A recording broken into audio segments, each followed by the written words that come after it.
ملک بھر میں یوم یکجہتی کشمیر منانے کا مقصد کشمیریوں کے ساتھ اس یکجہتی کا اظہار کرنا ہے کہ بھارت کے غلبے سے نکلنے کے لیے ان کی جدوجہد میں ہم ان کے ساتھ ہیں اور ان کے موقف کی بھرپور انداز میں حمایت و تائید کرتے ہیں۔ یہ مسئلہ آج سے 60 برس قبل اس وقت پیدا ہوا تھا جب تقسیم ہند عمل میں لائی گئی۔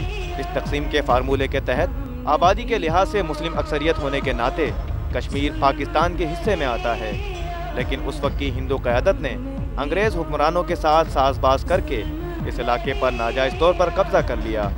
اس کے بعد سے اب تک نہ تو اقوام متحدہ کی قراردادیں اس مسئلے کے حل میں مددگار ثابت ہو سکی ہیں اور نہ ہی اس حوالے سے ہونے والے پاک بھارت مذاکرات کے کئی ادوار اس تنازع کو طے کرنے میں معاون بن سکے ہیں۔ تاریخ کے جھروکوں میں اقوام عالم کے لیے کشمیر اب تک سوالیہ نشان ہے۔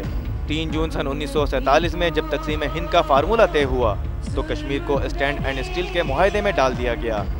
80% مسلمانوں کی آبادی پر مشتمل اس ریاست کو نہ صرف ریڈ کلف ایوارڈ میں سازش کے ذریعے ہندوستان کی تحویل میں دے دیا گیا، بلکہ لارڈ ماؤنٹ بیٹن نے کشمیر میں ہندوستانی فوج بھیج دی۔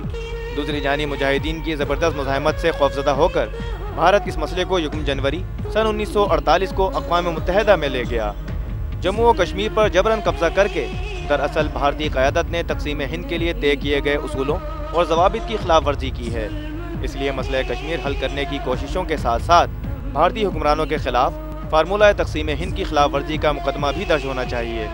آج صورتحال یہ ہے کہ جنت نظیر کہلانے والی وادی کشمیر جہنم زار بن چکی ہے۔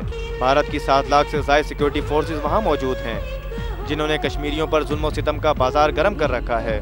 عصمت مآب کشمیری خواتین، بچوں، بوڑھوں اور جوانوں کے ساتھ جانوروں سے بھی بدتر سلوک کیا جا رہا ہے۔ مسلمان خاص طور پر ان پرتشدد کارروائیوں کا نشانہ بن رہے ہیں۔ ان کے بنیادی انسانی حقوق حد درجے پامال ہو رہے ہیں، لیکن انسانی حقوق کی علمبردار تنظیمیں اور عالمی امن کی ضامن اقوام متحدہ مسلسل چپ سادھے ہوئے ہے۔ اس مسئلے کی وجہ سے پاکستان اور بھارت کے درمیان پہلے بھی 3 جنگیں لڑی جا چکی ہیں، اور جب تک یہ مسئلہ مکمل طور پر حل نہیں ہو جاتا ایک ایٹمی جنگ کا خدشہ بہرحال موجود رہے گا، کیونکہ پاکستان اور بھارت اب ایٹمی طاقتیں بن چکے ہیں۔ چنانچہ اگر یہ مسئلہ حل ہو جائے تو یقیناً دونوں ممالک کے درمیان دیگر بڑے تنازعات کے حل کی بھی کوئی راہ نکل آئے گی، اور اس طرح جنوبی ایشیا خاص طور پر برصغیر کے اس علاقے میں پائیدار امن قائم کرنے میں مدد ملے گی، اور یہاں عوام کی فلاح و بہبود کا ایک نیا دور شروع کیا جا سکے گا۔